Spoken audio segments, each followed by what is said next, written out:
আজি ধুবুৰী জিলাৰ আগমনিৰ অন্তৰ্গত শিলিগুৰিৰ পাৰ সমীপত ঝাপুচাবাৰীৰ প্ৰথম খণ্ড শিৱ মন্দিৰত এক জঘন্য ঘটনা সংঘটিত হৈছে। মোনাৰ ভিতৰত গোমাংস ভৰাই শিৱ মন্দিৰৰ ভিতৰত থলে কোনো দুষ্কৃতিকাৰীয়ে। গোমাংস টোপোলাৰ ভিতৰত এখন চিঠি পোৱা গৈছে। এই চিঠিৰ ভিতৰত কেইবাজনৰো নাম উল্লেখ আছে বুলি জানিব পৰা গৈছে। জানিব পৰা মতে আজি ৰাতিপুৱা কেইজনমান যুৱকে মৰ্ণিং ৱাক কৰোঁতে শিৱ মন্দিৰৰ ওচৰত যোৱাৰ লগে লগে প্ৰথমে প্ৰত্যক্ষ কৰে গো মাংসৰ মোনাটো আৰু লগে লগে আগমনি আৰক্ষী থানাত ফোন কৰে আৰু ঘটনাস্থলীত আৰক্ষী উপস্থিত হৈ ঘটনাটোৰ বুজ লয়। আৰু ইফালে স্থানীয় ৰাইজে জনায় যে এই জঘন্য ঘটনাটো কোনে সংঘটিত কৰিলে তদন্ত কৰি দোষীক উচিত শাস্তি প্ৰদান কৰিব লাগে বুলি জনায়। আজি ৰাতিপুৱা মানে এটা প্লাষ্টিকৰ পলিথিনৰ ভিতৰত গৰু মাংস থৈ দিছে আমাৰ মন্দিৰত আৰু তাৰ ভিতৰতে পোৱা গৈছে এখন চিঠিত বিভিন্ন ধৰণৰ নাম আছে। আচলতে সিহঁতে আমাৰ এইখন মানে আমাৰ এই অঞ্চলতে সিহঁতে মানে অশান্তিৰ সৃষ্টি কৰিব বিচাৰিছে। তো গতিকে আমাৰ এটা অনুৰোধ, আমাৰ এছপি মহোদয়ক, আমাৰ আগমনী বিষয়াক অনুৰোধ, এইটো অতি সোনকালে যিকেইজনৰ এই চিঠিত নাম আছে অতি সোনকালে যাতে তদন্ত কৰি সিহঁতক বিধি ব্যৱস্থা লয়, অতি সোনকালে মানে একদম খুব তাড়াতাড়ি। ধেমালি বস্তু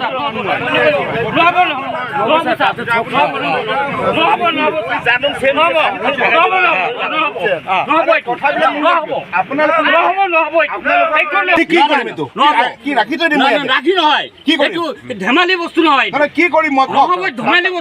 তুলি দিব নালাগে, কি কৰিম আমি দৰকাৰ পালে এছপিক ফোন কৰিম, কি আহক আহক তাৰপিছত নহয়, এইটো নহয় আপোনাৰ এনেকৈ আহিল তুলি লওক, এতিয়া ৰাইজক সুধি লওক এইটো কথা।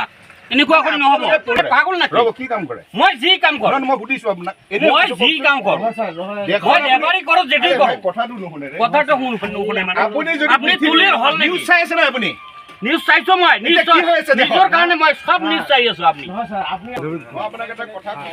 নাই নাই, আমি হাই লেভেলত ফোন কৰিম।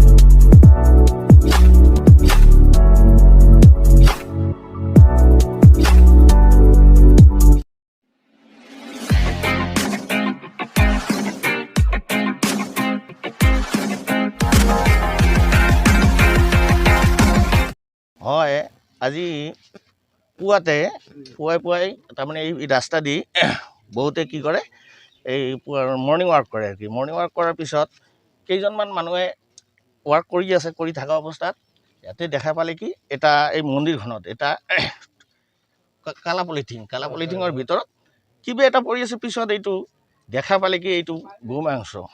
তাৰমানে কেইদিনমান আগত এই ৰাস্তাটোতে ইয়াতে এখিনি কি হৈছিল, তাৰমানে গো মাংসক লৈ ধৰিছিল আৰু তাৰপিছত এইটো পিতৃ কৰিছিল পুলিচে।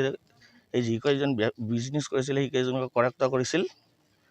কিন্তু এইটো খুব দুখৰ বিষয়, এইখন মন্দিৰ হয়, এইখন এখন মন্দিৰ আছে আৰু এখন মন্দিৰ আছে, তাতে এখন ভূতনাথ মন্দিৰ আছে।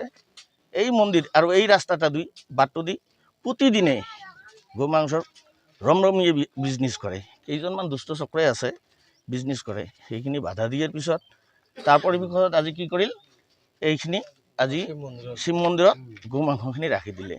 কিন্তু গো মাংসখিনি ৰাখি দিল আৰু টোপোলা এটা পোৱা হৈছিল। টোপোলাটোৰ ভিতৰত কি কৰিছিল, এখন কাগজ পোৱা গৈছিল। কাগজখনত কেইজনৰ নাম আছিল, নামখিনি আমি নকওঁ।